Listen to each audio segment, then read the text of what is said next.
গ্রীষ্ম বর্ষা পিনিতি ভরসা। হ্যাঁ, পিনিত শপিং সিটি। নমস্কার, আপনারা দেখছেন হুগলি আপডেট। আপনাদের সঙ্গে আমি উষা। আসছি খবরে। অবাক করা এক চুরির ঘটনা ঘটল চুচুড়া মোগলপুরা এলাকায়। চুরি করতে এসে লেপমুড়ি দিয়ে ঘুমিয়ে পড়ল চোর। চুচুড়া পৌরসভার অন্তর্গত মোগলপুরা এলাকায় ঘটল চাঞ্চল্যকর ও অবাক করা এক ঘটনা। দীর্ঘদিন ধরে বন্ধ থাকা একটি পুরনো বাড়িতে চুরি করতে এসে দুই চোরের একজন ঘরের ভেতর লেপমুড়ি দিয়ে নাক ডেকে ঘুমোতে শুরু করে। বাড়ির আশেপাশের বাসিন্দাদের সন্দেহ হওয়ায় চোখে পড়ে চোরের ঘুমন্ত অবস্থা। অন্য চোরটি বাড়ির বাইরে বেরোতেই স্থানীয়রা তাকে ধরে ফেলে। রাতের নিস্তব্ধতা ভেঙে এলাকাবাসী চোরদের ধরে নিয়ে আসে রাস্তায়। ঘুমন্ত চোরকে ঘরের লেপ সরিয়ে টেনে আনা হয় বাইরে। সবার মুখে তখন একটাই কথা, চুরি করতে এসে ঘুমে এমন নিশ্চিন্ত, এ যেন চোর নয়, স্বপ্নবাজ কবি। দুই চোরকে ইলেকট্রিক পোলের সঙ্গে দড়ি দিয়ে বেঁধে রাখা হয় এবং শুরু হয় গণধোলাই। খবর পেয়ে ছুটে আসে চুচুড়া থানার পুলিশের উপস্থিতিতে সন্দেহভাজন দুই চোরকে থানায় নিয়ে যাওয়া হয়। স্থানীয় বাসিন্দাদের থেকে জানা যায়, যেই বাড়িতে চোরেরা চুরি করতে ঢুকেছিল সেটি প্রয়াত মোহন দাসের। তার মৃত্যুর 1.5 বছরের মাথায় মারা যান তার স্ত্রীও। বর্তমানে তাদের ছেলে থাকেন চন্দননগরে। অনেকদিন ধরে বাড়িটি তালা বন্ধ ও পরিত্যক্ত অবস্থায় থাকায় চোরেরা বাড়ির পেছন দিকে দরজা ভেঙে ঢুকে পড়ে। খবর পেয়ে চুচুড়া থানার পুলিশ আধিকারিকরা গিয়ে সেই দুই চোরকে উদ্ধার করে থানায় নিয়ে যায়। এটা মোহনদার বাড়ি। মোহনদা মারা গেছে, ওনার ওয়াইফও রিসেন্ট মারা গেছে। তা ওর ছেলে চন্দননগরে ওর কোনো আত্মীয়ের বাড়িতে থাকে। তা হ্যাঁ, মামার বাড়িতে থাকে। তা এই বাড়িটা দীর্ঘদিন ধরে বন্ধ রয়েছে। ছেলেটা মাঝে মাঝে আসে, খোলে টোলে দেখে, আবার চলে যায়। তা এরা দুজন বলছে, ছেলেটা যে ধরা পড়েছে, এরা দুজন বলছে এখান থেকে ভেঙে ঢুকেছে, তলা থেকে ঘর ঢুকে আবার ঘর ভেঙেছে, উপরের আলমারি ভেঙেছে, সব কিছু তছনছ করেছে। করে আমরা যখন সকালবেলা আওয়াজ পাই, আমাদের এখানকার ছেলেরা আওয়াজ পেয়েছে, আমরা সবাই মিলে এসে দেখছি যে আওয়াজটা তখন বন্ধ হয়ে গেছে। এবার যেহেতু লোক গ্যাদারিং করে পুরো বাড়িটাকে ঘিরে নিয়েছে, এ দেখেছে আমি আর বেরোতে পারছি না, একটা ঘরে নিজেকে লক করে দুপাশের দরজা বন্ধ, জানলা বন্ধ করে খাটের মধ্যে মুড়ি দিয়ে শুয়ে আছে। কে? এই ছেলেটা। আচ্ছা, ভেতরেই ছিল? হ্যাঁ, ভেতরে খাটের ওপর থেকে আমরা দরজা ভেঙে আলমারি সরিয়ে, তাকে কম্বল সরিয়ে দেখি ও ফেটকি মেরে শুয়ে আছে। ওখান থেকে ওকে রেস্কিউ করে তোলায় নিয়ে আসে। কজন ছিল দেখলেন ভেতরে? একজনই ছিল। ওই ছিল? তারপরে কি করলেন? তারপরে এখানে এনে বেঁধে রাখা হয়েছে। ওর পকেট থেকে সার্চ করে এইসব জিনিস কি পেলেন? কি পেয়েছে? টাকা, সোনার গয়না, এইসব জিনিসগুলো পাওয়া গেছে। আর দেখা যাচ্ছে সোনারও কিছু রয়েছে। কি করবেন এখন পুলিশের? এখানে যদি যেভাবে পিপুল জমা হয়েছে, তারা যদি মারধর করতো তাহলে ছেলেটা মরেই যেত। সেই জায়গায় আমরা আইনকে হাতে না তুলে আমরা আইনে। কখন হয়েছে ঘটনাটা? হয়েছে এখন থেকে রাত্রির থেকে হয়েছে, হয়তো আমরা জানি না। পাশের বাড়ি ধরা পড়েছে একটু আগে, মানে সকালেই? হ্যাঁ, আমাদের পাড়ায় এখানে খুব শান্তিপ্রিয় জায়গা। এখানে কোনোদিন এর আগে এই জিনিস হয়নি। এই জায়গাটার নাম হচ্ছে মোগলপুরা লেন, চকবাজার। কত নম্বর? 9 নম্বর। কি আর বলবো, যখন কাজ আমাদের পাড়ায় এরকম কোনোদিনই ছিল না, এই ফার্স্ট। পুলিশ এলো আপনাদের পরে জানানো হয়েছে। আর আমাদের পাড়াটা খুব শান্তি পাড়া, এত নামি পাড়া, সেখানে যদি করে এই দুঃসাহসী কাজটা, ঠিক নয় তো। আর কি বলবো এখন বলার মধ্যে। এটা পুলিশও এসছে, আপনারাও এসছেন, দিনকাল ভালো না। দেখুন ঘর ধরে কিছু যদি আবার নুকি না কি রাখে, কেন আমরা পাড়াতে বাসন্তী ছেলে বলে নিয়ে, আর অতিরিক্ত এখানে গ্যাজা মদ সব সন্ধ্যের পরে আরম্ভ হয়ে যাচ্ছে। হুগলি থেকে চন্দনা দত্ত ও অভিষেক গুপ্তার রিপোর্ট, হুগলি আপডেট। বাঁশবেড়িয়া হংসেশ্বরী ঘাটে নিখোঁজ হলো এক ব্যক্তি। ঘটনাস্থলে ডুবুরি। নদীর স্রোতে ভেসে গেলেন এক বৃদ্ধ। ঘটনাটি ঘটেছে মগরা থানার অন্তর্গত বাঁশবেড়িয়া হংসেশ্বরী ঘাট এলাকায়। নিখোঁজ রাজেন্দ্র সাউয়ের ছেলে রং বাহাদুর সাউ জানান, প্রতিদিনই বাবা দোকানে তার সঙ্গে সাহায্য করেন। শনিবার বাবা তাকে বলেছিলেন নদীতে স্নান করতে যেতে, কিন্তু তিনি রাজি হননি। তখন রাজেন্দ্র সাউ বাড়িতে বলে বের হয়েছিলেন যে একটু পরে ফিরে আসবেন। এরপর আর তিনি বাড়িতে ফেরেননি। স্থানীয়দের কাছ থেকে খবর পান যে তার বাবা সম্ভবত নদীর স্রোতে ভেসে গেছেন। তারপরেই তিনি বাঁশবেড়িয়া পুলিশ ফাঁড়িতে বিষয়টি জানান। মগরা থানার ওসি ইন্সপেক্টর দীপঙ্কর সরকারের নির্দেশে ফাঁড়ির ইনচার্জ সুজিত রায়ের নেতৃত্বে উদ্ধার অভিযান শুরু হয়েছে এবং এখনো তল্লাশি জারি রয়েছে। पापा का ब्रेन का प्रॉब्लम था, तो मैंने सुबह से का माथा दर्द कर रहा था। बोल रहे थे कि हम गंगा जी जाएंगे नहाने, तो हम बोले कि नहीं जाना होगा। तो बोले दवा है, तो उनको दवा भी मैंने जो खाते हुए दवा भी दी है। उसके बाद बोले कि 2 बार हमका गमछा छीन कर रखे। मैंने सुबह में घर में ही सोए थे, 2 बजे खाना भी खाएँ। हम बोले अभी खाना हम नहीं खाएंगे, बाद में खाएंगे। 2-3 बजे दुकान खोल के मैंने जिस तरह हम डेली मैंने अपना दुकान खोलते थे, वो बैठते थे आते थे, उसी तरह हम लोग अपना काम करते थे। तो 3 बजे मैंने बच्ची को, मेरे दोनों बच्ची को पैसा बोले पैसा लो। इसके बाद पैसा देने बाद में बोले हम बाहर में बैठे हैं, बाहर में दुकान के पास बैठे हैं। और थोड़ा भी लेट होता था तो बोलते थे कि पापा नहीं उठे हैं, 10-15 मिनट लेट होने तो पापा को बोला जगह दुकान खोलने के लिए।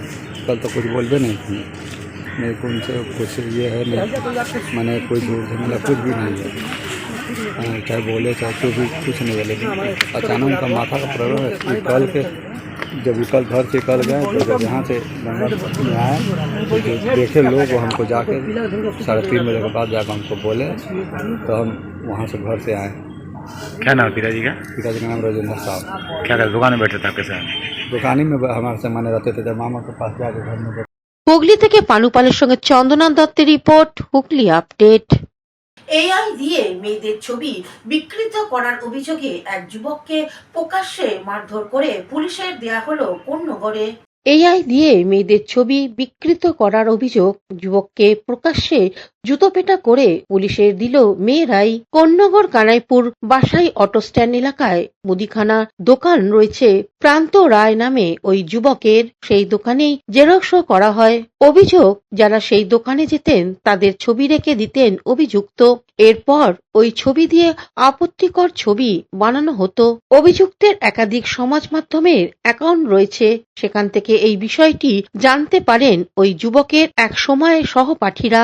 বিভিন্ন সমাজ মাধ্যমেও আপত্তিকর সেই ছবি দেওয়া হয় বলেও অভিযোগ, এবং 8 থেকে 80 সবাই ছিল তার টার্গেট। বিষয়টি জানাজানি হতেই একদল যুবতী অভিযুক্ত যুবককে জুতোপেটা করতে করতে স্থানীয় কানাইপুর পুলিশ ফাঁড়িতে নিয়ে যান।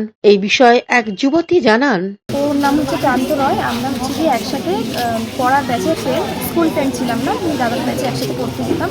তাই ইদানিং আমাদের একটা ট্রিপ প্ল্যান হয়েছিল 16 তারিখ থেকে। আমরা 16 তারিখে গেছিলাম, আজকেই জাস্ট বেরিয়েছি। তা 16 তারিখে যখন আমরা ট্রেনে উঠি, তখন মানে ওর ক্যামেরা থেকে আমার পেছন, আমি যখন ট্রেনে উঠছিলাম আমার পেছন থেকে একটা ভিডিও করেছিলাম, ভিডিও করে ফোনে রেখে দিয়েছিল। এবারে সেদিনকে কিছু হয়নি, 2 দিন বাদে আমার কয়েকটা বন্ধু ওর ফোনে যখন ভিডিও করতে যায়, তখন ভিডিও করতে করতে ওই ভিডিওটা ওর চোখের সামনে চলে আসে সামনে। তা ওই ভিডিওটা দেখার পরে মানে ফোন যখন সার্চ করা হয়, তখন বিভিন্ন ধরনের নোংরা ভিডিও, ফটো, আমার মায়ের, আমার বাড়ির মায়ের, বোনের, সবার নোংরা ভিডিও ওর ফোনে। মানে পুরোটা এআই যেটা বোঝা যাচ্ছে, বাট ওকে বারবার করে জিজ্ঞেস করা হচ্ছে যে এই ফটো কেন করছে, তখন ও বলছে এটা ওর ওয়াইল্ড ফ্যান্টাসি, ও ভুল করে এটা ওর ছোটো থেকেই ফ্যান্টাসি। থেকে ব্লক করে দিয়েছিলাম, কারণ আমার পিছনে পাগলের মতন পড়েছিল। আমরা তখন বন্ধুদের, তাও আমরা ফ্রেন্ড সার্কেলে রেখেছিলাম যে হয়তো পছন্দ করে, বাট আমার ওই জিনিসটা পছন্দ হয়নি বলে আমি সব জায়গা থেকে ব্লক করে দিয়েছিলাম। শুধু ইনস্টাগ্রামে খোলা ছিল, সেখান থেকেও আমার মা, বাড়ির বাচ্চা, বৌদি সবার ফটো নিয়ে ওইসব বাজে বাজে কাজ করেছে। আমার ফটো আছে সবার। অন্যদিকে স্থানীয় পঞ্চায়েত সদস্য শম্পা চক্রবর্তী কি বলছেন শুনবো। আমাদের দুপুরবেলা একটা ফোন আসে যে অটো স্ট্যান্ডের এই দোকানটা থেকে এবং নোংরা কিছু কাজ কারবার হয়। এখন যে অনেক অ্যাপস বেরিয়েছে, এই অ্যাপস মারফত প্রচুর মেয়ের নাকি মানে নোংরা ছবি এটা বার করে।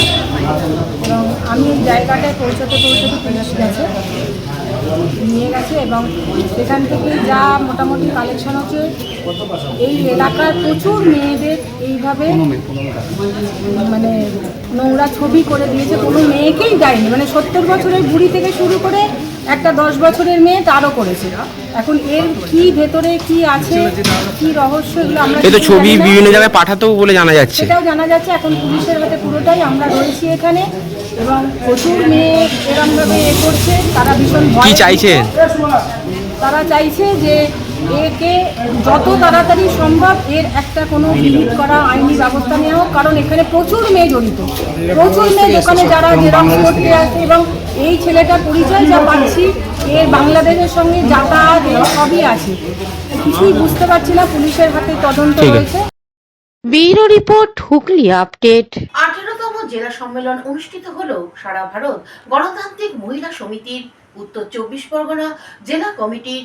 সারা ভারত গণতান্ত্রিক মহিলা সমিতির উত্তর 24 পরগনা জেলার কমিটি 18তম জেলা সম্মেলন খড়দা ও রবীন্দ্র ভবন বিটি রোডে প্রকাশ্য সমাবেশ। প্রধান বক্তা মীনাক্ষী মুখার্জি। বিধাননগরে আধার কার্ড, বিএলও অসুস্থ হওয়া, এসআইআর, পর্দায় তৃণমূলের গন্ডগোল নিয়ে বিভিন্ন বিষয় নিয়ে প্রধান বক্তা মীনাক্ষী মুখার্জি কি জানাচ্ছেন শুনবো। এই পরিস্থিতিতে নয়, এই আমাদের এই সংগঠনটা একটি গণসংগঠন, তার নির্দিষ্ট গঠনতন্ত্র আছে, কর্মসূচি আছে, কনস্টিটিউশন আছে। নির্দিষ্ট সময় অন্তর আমাদেরকে আমাদের কমিটির পর্যালোচনা করতে হয়, আবার আগামী দিনের জন্য নতুন কমিটি গঠন করতে হয়, নির্বাচিত করতে হয়। এটা প্রসেস, এবং যে কোনো পরিস্থিতিতেই গোটা সমাজকে, দেশকে, আমাদের রাষ্ট্রকে, আমাদের রাজ্যকে এবং তার সাথে সেখানকার মানুষ এবং মানুষ হিসাবে মেয়েদেরকে এগিয়ে নিয়ে যাওয়ার জন্য, বাঁচানোর জন্য এবং তাদেরকে নিজেদের পায়ে নিচে শক্ত জমি তৈরি করার জন্য মহিলা সমিতি আজ নয়, দীর্ঘদিন ধরে কাজ করেছে। ফলত এটা তার গঠনতন্ত্রের এবং এটি একটি তাদের গণতান্ত্রিক প্রক্রিয়া এবং পদ্ধতি, সেই পদ্ধতিতেই সম্মেলন হয়েছে। এবং এই পুনরায় আমাদের জেলার সম্পাদিকা নির্বাচিত হয়েছেন, উনি আমার সঙ্গেই আছেন, রণদী। মানে কেন ওরা মারামারি করছিল? একজন বলছিল 100 দিনের কাজের টাকা কেন দিচ্ছে না, আর একজন বলছে চলো মেরে দিই, ওই জন্য? তাহলে কিসের জন্য? খড়দা পৌরসভাতে যারা ডেলি ওয়েজে আছে, এই যে সামনের এই পৌরসভাটায় যেখানে ডেলি ওয়েজে যারা আছে তাদেরকে পার্মানেন্ট করার জন্য দুজনের মধ্যে মারামারি। তো নিজেদের মধ্যে গুতোগুতি মারামারি করছে, তার জন্য আপনারা কেন এত ভাবছি? তাদের গুতোগুতি মারামারিতে মানুষের কোনো কি কাজ আছে? মানুষের উন্নতির জন্য কি কিছু করছে? অপরিকল্পিত এবং রাজনৈতিক উদ্দেশ্যে সাধারণ মানুষের মধ্যে উদ্বিগ্নতা এবং আতঙ্ক, আশঙ্কা তৈরি করার জন্যে ইলেকশন কমিশন, আমরা এটা দীর্ঘদিন ধরে বলছিলাম যে গোটা ভারতবর্ষে আরএসএস পরিচালিত বিজেপি যে রাজনৈতিক দল, তারা একটি ফ্যাসিবাদী সরকার এবং সেই কায়দাতে তাদের প্রবণতাগুলো ফুটে উঠছে। ইলেকশন কমিশনের দ্বারা এসআইআর এর নামে মানুষকে উদ্বিগ্ন, আতঙ্কিত এবং আশঙ্কিত করে তোলার যে পদ্ধতি, শুধুমাত্র কাদের ভোটার লিস্টে নাম থাকবে না তা নয়, যারা এই কাজের সঙ্গে যুক্ত সরকারিভাবে, তাদের উপর যে ট্রিমেন্ডাস প্রেসার পড়ছে।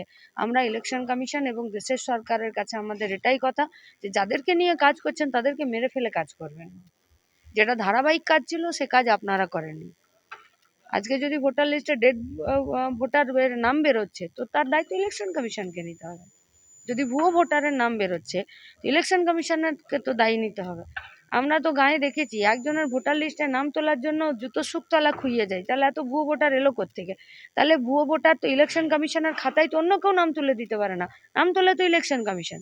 তাহলে যে কাজ তোমরা করেছো, যে কাজের দায়ভার তোমাদেরকে নিতে হবে, সেই কাজের জন্য গোটা রাজ্যের মানুষকে আতঙ্কিত করার তো কোনো মানে হয় না। এবং বিহারের ইলেকশন এবং আসামের এনআরসির দ্বারা আমরা বুঝেছি যে এই মুহূর্তে ভারতবর্ষের সরকার শুধুমাত্র মানুষকে একটি অস্থিরতা, আতঙ্ক এবং উদ্বিগ্নতার মধ্যে রাখার জন্য এই সমস্ত যা নীতি এবং এই সমস্ত যা পলিসিগুলো আছে সেই পলিসিগুলো প্রয়োগ করছেন। তার আরও একটি অন্য দিক হতে পারে, মানুষের রুটি রুজির প্রশ্নে তাদের কথা নেই। আপনি একজনকে নিয়ে কাজ করছেন, তিনি অসুস্থ হয়ে পড়ছেন, দায় কাকে নিতে হবে? বিএলও কি বলছে যে এত প্রেশার নিতে পারছি না, তো কাকে নিতে হবে দায়? আমি আপনি নেব? যে কাজটা তোমার ধারাবাহিক সুষ্ঠু একটি কাজের ধারা ছিল সেটা তুমি এখন করছো, যে সরকারি লোকজনদেরকে নিয়ে তুমি করছো তারা অসুস্থ হচ্ছে, তারা সুইসাইড করছে, তারাই প্রেশার হ্যান্ডেল করতে পারছে না, তাহলে এর দায় কাকে নিতে হবে? এবং এই পদ্ধতির সুষ্ঠু নিরসন কাকে করতে হবে? ইলেকশন কমিশনকে। তো আমার বাড়ির কেউ মারা গেছে, তার একটি ডেথ সার্টিফিকেট লাগবে। আমি জানি না আপনাদের ব্যক্তিগতভাবে কোনো ডেথ সার্টিফিকেট করার কোনো অভিজ্ঞতা আছে কিনা। একটি লোক মরে গেলে সে হসপিটালে মরুক আর বাড়িতে মরুক, জানতে একটি ডেথ সার্টিফিকেট করে নিয়ে আসুন। রেশন কার্ড স্যারেন্ডার করাতে হবে, ভোটার কার্ড স্যারেন্ডার করাতে হবে, ডাক্তারের সার্টিফিকেট লাগবে, ক্রিমেশন সার্টিফিকেট লাগবে, তবে গিয়ে তার যে ডেট আছে সেটা রেজিস্ট্রেশন হবে। তো এমনি করে কি করে তাহলে ভোটার লিস্টে ডেড ভোটার থেকে গেল? তাহলে ডেড ভোটার এবং ডেথ সার্টিফিকেট তুমি তো এগুলোও মেলাতে পারতে, মানুষকে এতগুলো আতঙ্কের মধ্যে না ফেলে। বিহারকে দেখে পরিষ্কার বোঝা যাচ্ছে পশ্চিমবঙ্গে ডেড ভোটার ভুয়ো ভোটারে যে বুথ ভিত্তিক ভোটার লিস্টে সেখানে তৃণমূলের কর্পোরেশনের ইলেকশনে 22-এ চুরি, 23-এর পঞ্চায়েতের ভোটে লুট, এই সবগুলোকে দেখে লোকাল গভর্নমেন্টকে নিজেদের আয়ত্তে রাখার জন্য এবং গোটা দেশের সংবিধান এবং দেশকে একটি ফ্যাসিবাদী কায়দাতে চালানোর জন্য, দেশের মানুষকে উদ্বিগ্নতা এবং আতঙ্কের মধ্যে রাখার জন্য যারা এনআরসিকে, নাগরিকত্বকে, ভোটাধিকারকে যারা একদম একটা অস্ত্র হিসাবে ব্যবহার করছে, তার বিরুদ্ধে গরিব খেটে খাওয়া মেহনতি মানুষই দাঁড়াবে। কারণ সব থেকে বেশি ক্ষতিগ্রস্ত এবং সব থেকে বেশি হয়রান তারা হচ্ছে। মানে কোন পান গুমটিতে আধার কার্ড পাওয়া যায় একটু বলতে হবে, কোন জুতো সেলাই করার ওই পাড়ার মোড়ে যেখানে বসে জুতো সেলাই করে দেয় সেখানে কোথায় ভোটার কার্ড হচ্ছে, তাহলে সেগুলো খুঁজতে হবে। আরে করে তো দেশের সরকার, করে তো সরকারি লোকজনরা, তো পাচ্ছে কেন? ধরো তো লোককে। এ তো ওই একই হয়ে গেল, চুরি করলো তৃণমূল, 100 দিনের কাজের বন্ধ হয়ে গেল কাজ, চোর শাস্তি পেল না, শাস্তি পেয়ে গেল রাজ্যের বেকার ছেলে মেয়েরা। আবাস যোজনার ঘরের টাকা লুট করলো তৃণমূল, আর দেশের সরকার বলে দিল যে আমি এতগুলো আবাস যোজনার ঘর দেব। কতগুলো দেবে তার কোনো বাছাই নেই, তার কোনো লিস্ট নেই, বিডিও অফিস থেকে তার কোনো তালিকা নেই। খেলো জ্যোতিপ্রিয় মিড ডে মিলের চাল, বেলে তারা বসে আছে, চাল বিক্রি হয়ে গেল। আচ্ছা, কোন দুর্নীতি একা করা যায় বলুন তো সরকারি জিনিসপত্রের?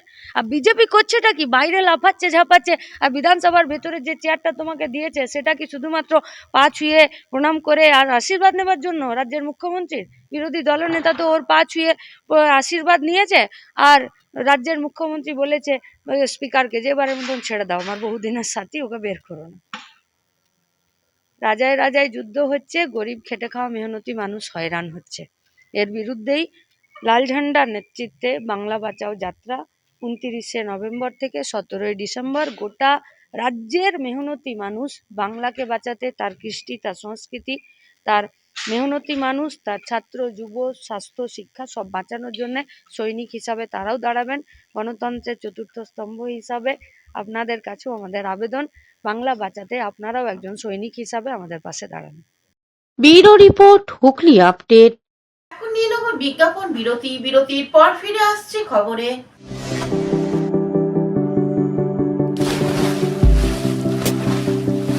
Fasten your seatbelts as you take a tour around your marine wonderland.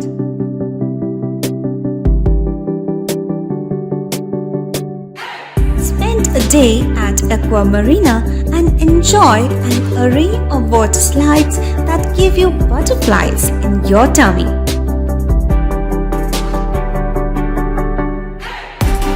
Aqua Marina is a holistic weekend destination for friends, family, and couples and offers magic to soothe your body, mind, and soul.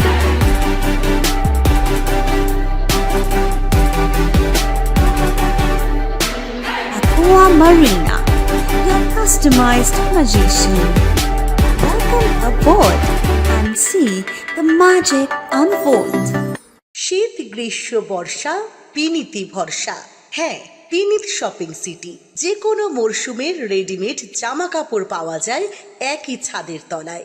ছোট থেকে বড়, পুরুষ, মহিলা ও শিশুদের একমাত্র নির্ভরযোগ্য প্রতিষ্ঠান। শীতকালীন যে কোনো শাড়ি, জিন্স, টপ, কুর্তি, চুড়িদার, পাঞ্জাবি মানেই Vinit shopping city. Akhan Bazar, Chuchura, Hooghly. Amala nursing home. Enjoy a weekend at Vedam, the paradise of peace. A home away from home.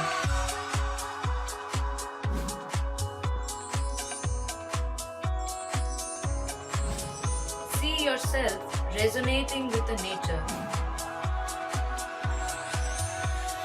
Vedam welcomes you to create your best memories. বিরতির পর ফিরে এলাম খবরে। এসআইআর মৃত্যু নিয়ে মিথ্যাচার করছেন মমতা ব্যানার্জি, বললেন অর্জুন সিং। বিহারে বিপুল জয়ের পর বাংলার ঘর গোছাতে চাইছে বিজেপি। ব্যারাকপুর শিল্পাঞ্চলের বিভিন্ন বিধানসভায় ইতিমধ্যেই মহা মিছিলের ডাক দিয়েছে ব্যারাকপুর সংগঠন জেলা বিজেপি নেতৃত্ব। জগদ্দলে মেঘনা মোড় থেকে ভাটপাড়া মোড় পর্যন্ত সুবিশাল মিছিলের আয়োজন করা হয়েছে। সেখানে উপস্থিত হয়েছিলেন ব্যারাকপুরের প্রাক্তন সাংসদ অর্জুন সিং, ব্যারাকপুর সাংগঠনিক জেলা বিজেপির সভাপতি তাপস ঘোষ, বিজেপি নেতা প্রিয়াঙ্কু পান্ডে ও অন্যান্য নেতৃত্ব বৃন্দ। মিছিলের নেতৃত্ব দিয়ে বিজেপি নেতা অর্জুন সিং এ বিষয়ে কি বলছেন শুনবো। এসআইআর হচ্ছে তার সমর্থনে বিহার ইলেকশনে ব্যাপক আমাদের যে জিত হয়েছে, এনডিএ জিতেছে, গভর্নমেন্ট হয়েছে ওখানে। আর পশ্চিমবাংলা পরিবর্তন যাতে 2026 হয় তার জন্যে মানুষের কাছে আমরা আজকে নিজের শক্তি ক্ষমতা প্রদর্শন করছি, যাতে আমরা আছি আপনাদের পাশে। তৃণমূলে অত্যাচার, তৃণমূলে গুন্ডামি, তৃণমূলে রাজধানী, তৃণমূলে পুলিশিয়া রাজ, যে একটা মিথ্যা অপবাদ বিএলও নাকি মারা যাচ্ছে, অমুক নাকি মারা যাচ্ছেন, যারা অনুপ্রবেশকারী রোহিঙ্গা পাকিস্তানি মুসলমান আছে তাদের ভারতবর্ষে কোনো জায়গা নেই। আর যারা এই দেশের রাষ্ট্রবাদী আছে তাদের কোনো সমস্যা নেই। বা যারা বাংলাদেশ থেকে যে হিন্দুরা সনাতনীরা এসছেন, যারা ভারতবর্ষের মধ্যে আছেন, তাদেরকে ভারতবর্ষে আমরা নাগরিকতাও দেব সিএ মাধ্যমে। এই যত মিথ্যা প্রচার এই সরকার মমতা ব্যানার্জি করছেন, তার প্রতিবাদেই আমাদের একজুট হয়ে মানুষের কাছে আমরা আমাদের কথা তোলার। মমতা ব্যানার্জি ভয় পেয়েছেন। মমতা ব্যানার্জি এখন বুঝতে পারছেন যে পশ্চিমবাংলা মমতা ব্যানার্জি আর ক্ষমতা থাকতে পারবেন না, তাই জন্য এই ভয় পাচ্ছেন। কেন উনি তো শাসন করেননি, উনি ভোগ করেছেন, বাংলায় ক্ষমতা ভোগ করেছেন, তার জন্য আজকে উনি ভয় পাচ্ছেন। বিহারে প্রতিফলন দেখা যাবে কি বিহারে প্রতিফলন নিশ্চিতভাবে বাংলা দেখা যাবে। আগামী দিন আপনারা এটা অনুভব করবেন। পশ্চিমবাংলা আপনি টুইট করেছেন পুলিশ চাইছে যে ভোট চাইছে মমতা বন্দ্যোপাধ্যায়ের হয়ে পুলিশের মঞ্চ থেকে। পুলিশের একটা ওই শান্তনু সিনহা আছে, মমতা ব্যানার্জি সব টাকা কালেকশন করে, সে পুলিশের কে মিটিংয়ে পুলিশ ওয়েলফেয়ারের নামে সে মিটিং করে বলছে কি আমাদের 2026-এ নাকি পুলিশ মমতা ব্যানার্জিকে ক্ষমতায় আনবে, তার জন্য আবদার করছে পুলিশের কাছে। আপনাদের অভিযোগের ভিত্তিতে নির্বাচন কমিশন যাচাই করে বেশ কয়েকজন বিএলওকে শোকজা করেছে, তারপরেও দেখা যাচ্ছে তৃণমূলের প্রতিনিধি নির্বাচন কমিশনের কাছে তৃণমূল কে অসন্তুষ্ট আছে সন্তুষ্ট আছে তাতে আমাদের কিছু যায় আসে। আমাদের হলো স্বচ্ছভাবে যারা মারা গেছেন, যারা এখানে থাকেন না, ডাবল ভোটার ট্রিপল ভোটার আছেন, তাদের যাতে বাদ হয়ে রোহিঙ্গা মুসলমান, পাকিস্তানি মুসলমান, বাংলাদেশি মুসলমান তাদের বাদ করা যায়।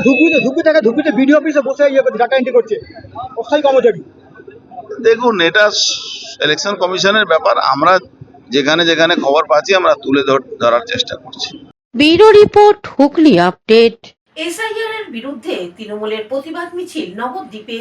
নবদ্বীপ শহর তৃণমূল কংগ্রেসের উদ্যোগে নবদ্বীপ শহর জুড়ে কেন্দ্রীয় সরকারের এসআইআর চক্রান্ত করে বাংলা মানুষের নাম ভোটার লিস্ট থেকে বাদ দেওয়ার চক্রান্তের প্রতিবাদে এক বিশাল প্রতিবাদ মিছিল বের হয় নবদ্বীপ শহর জুড়ে।